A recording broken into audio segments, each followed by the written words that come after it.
vacant time. Interesting, right? Let's go! Vacant time. You know those times when you're not really sure about what to do? But now, we're going to show you how students spend their spare time. From just chilling out and catching up on some work, let's see how students make the most of their time. What are we waiting for? Let's go! Honestly, after a long tiring day, you just need some time to relax. Totally. So let's ask them how they would like to unwind. Let's go!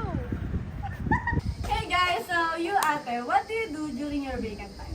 Usually we just hang out here, catch up on social media, chat with friends. It's a good way to relax before the next class, I guess. How about you ate?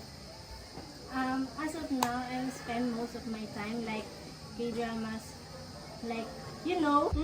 Chilling with friends and watching. Interesting.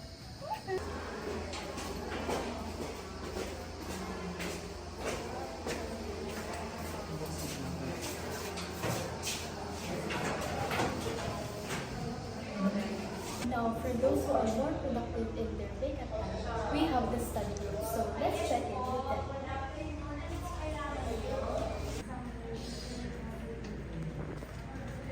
Hi, what do you do during your free time? Honestly, I use this time to get ahead on my assignments. Sometimes I review my notes or finish up some readings. Wow, that's super productive. So you feel less stress when doing your work activities? Definitely, if I can get some work done during vacant time, I feel way less pressure when deadlines start beginning. The next day. Hi guys! Welcome back to our channel again. This is our second day of filming about how do students spend their vacant time. And then we got the active crew. For some students, it's all about moving during their breaks.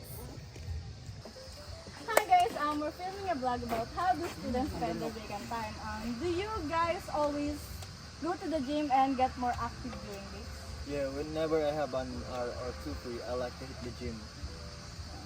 Yeah, that's a great way to burn up stress, especially during exam season. Wow, I wish I had that energy. But hey, salute to you guys for staying fit and focused. Active minds equals active. And finally, we've got the creatives. Some students like to spend their free time on exploring their hobbies such as drawing and dancing. So, hey there, what are you working on? Just a quick sketch. I really throw that I have a free time and keeping classes, and it helps me to relax so much. Wow, that's so amazing. So, how about you there, Julia? I can sense your talent for this dancing, Mr. Dancer. Wow, thank you. Yeah, I can see a good dancer. Maybe because when I was starting to dance, when I was just in grade school.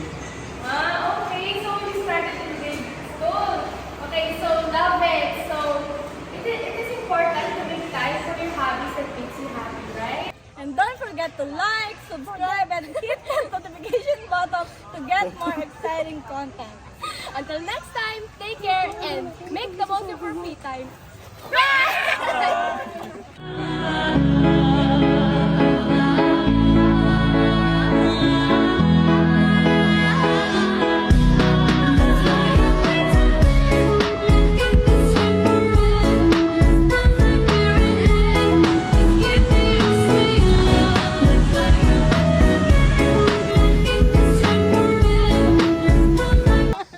Wow, behind the scenes. Yan yung ginagawa niya sa Wow, pakak na pakak si Ah, di mo kaya. Sa isang sulat